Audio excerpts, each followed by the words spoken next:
Why do we miss the crazy sounds of a dial-up modem?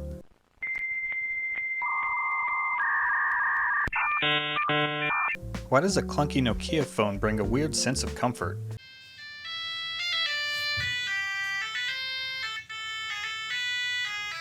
And why does blowing into an old Nintendo cartridge feel oddly emotional? In a world of touchscreens, voice assistants, AI, and lightning-fast updates, it might seem strange that people are getting misty-eyed over fax machines, cassette tapes, or Tamagotchis. But nostalgia for old technology isn't just a glitch in the system, it's a powerful emotional signal. Today we're breaking down why we long for the outdated and obsolete, because underneath the plastic shells, dot matrix printers, and tangled headphone cords is something way more human than you'd expect.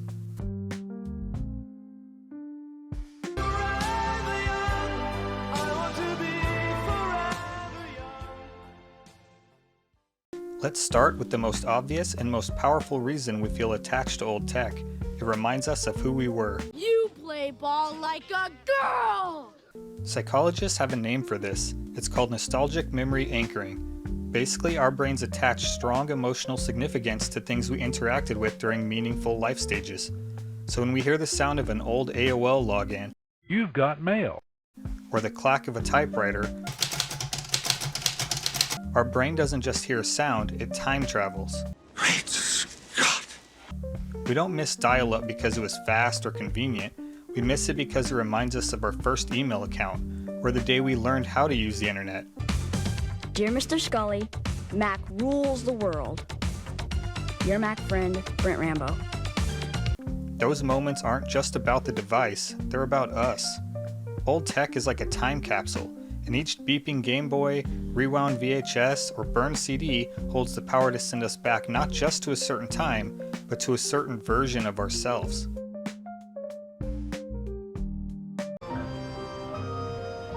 I'm tired, Faye. Modern technology is amazing, but let's be honest, it's exhausting. Your phone is now your calendar, your camera, your GPS, your therapist, your email, all rolled into one glowing rectangle that never lets you rest. In contrast, old technology had one job. A flip phone made calls, a Walkman played music, an alarm clock woke you up. These devices weren't designed to distract you, they were designed to serve you. There's something deeply comforting about that simplicity. You didn't need to update your firmware. You didn't have to learn a new user interface every few months, and you definitely didn't have to worry about whether your phone was listening to you for targeted ads. Nostalgia for old tech is often nostalgia for a time when life was more manageable, when technology had boundaries, when you could walk away from your gadgets and the world wouldn't implode. Old tech gave us breathing room, and in today's always-on society, that kind of quiet is golden. Mr. Hall was way harsh. He gave me a C minus. Well, he gave me a C, which drags down my entire average. Bye. I'll call you, okay? Try to remember the feeling of clicking a cassette into a tape deck, or popping open the back of a Game Boy to change the batteries, or slamming your old phone shut at the end of an angry call. There's something satisfying about that kind of physical interaction. Modern tech is smooth, sleek, and frictionless, but older tech had texture. It invited you to push, twist, insert, eject. There was resistance, there was sound, there was presence. This physical interaction isn't just aesthetic, it creates a deeper sensory connection. Studies show that tactile experiences help us form stronger memories. That's why you probably remember how your childhood keyboard felt to type on, even if you haven't used it in years. When everything just becomes digital, we start to miss the analog, because physical technology doesn't just perform, it engages, and engagement is part of what makes it meaningful. You must choose, but choose wisely. For as the true grail will bring you life, the false grail will take it from you. The truth is, sometimes having less makes things feel more special. Back in the day, your MP3 player didn't hold your entire music library. Maybe it fit 100 songs, maybe just 20. So what did you do? You curated it. You spent hours deciding what made the cut, and that playlist became your soundtrack, personal and purposeful. Or think about photography. With the roll of film, you had 24, maybe 36 pictures. That meant you had to wait for the right moment. You didn't just snap 50 selfies and delete 49. You captured what mattered and you lived with the results. Limitations forced us to be intentional, and that intention made the experience feel more meaningful. Today we have access to infinite everything: music, photos, content, but that abundance can actually flatten the experience.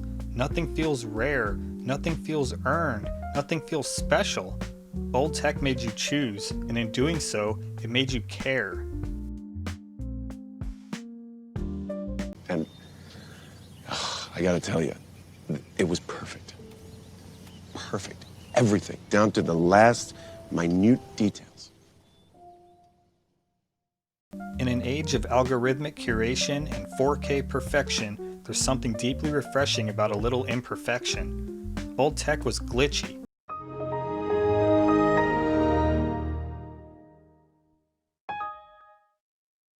Messy and inconsistent, and that made it charming. A song that skipped on your Discman still meant something. A blurry Polaroid still told a story. The analog static of a VHS tape didn't ruin the movie, it became part of the experience. Today, everything's optimized, sharpened, smoothed out, and it's kind of exhausting. You know what I'm sick and tired of, Harry? I'm sick and tired of modern technology. Okay, Lloyd. There's no mystery, there's no rough edges. That's why people are now adding grain to photos and filtering videos to look like they were filmed in 1999. We're not just chasing style, we're craving character. We want things that feel real, feel raw, and unpolished. Old tech reminds us that life doesn't have to be filtered to be beautiful. Sometimes the scratches and skips are what makes it feel alive. I'm watching you, Wazowski. Always watching. Whew, she's nuts. If you think nostalgia for old tech is just a millennial thing, think again. Gen Z is all in. They're buying disposable cameras, they're trading in iPhones for flip phones, they're making mixtapes on cassettes and listening to vinyl. Why? Because they grew up in a world that was always online, always tracked, always updating, and for them, old tech isn't just vintage, it's freedom.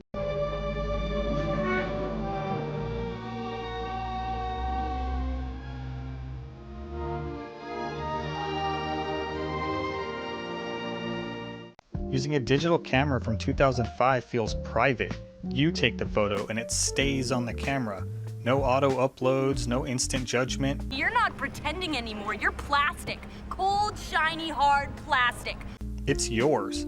Gen Z isn't looking backwards because they want to go back in time. They're doing it to escape the pressure of now, to experience something different, something slower, something more grounded. In a world where everything feels curated and artificial, retro tech feels refreshingly real. In 10, 9, 8, 7, 6, 5, 4, 3, 2, 1.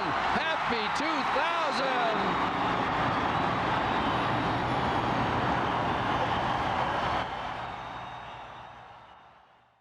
When we long for old technology, we're not really wishing we still used floppy disks or carried a beeper. We're wishing for the feeling that came with those things, the calm, the connection, the clarity. Old tech reminds us that progress isn't always about speed or sleekness. Sometimes it's about meaning, and sometimes looking back is the best way to understand how we want to move forward. So the next time you hear the hiss of a cassette tape or the click of an old keyboard, just pause, smile, and remember. Because maybe what we miss most about old tech is how it made us feel a little more human.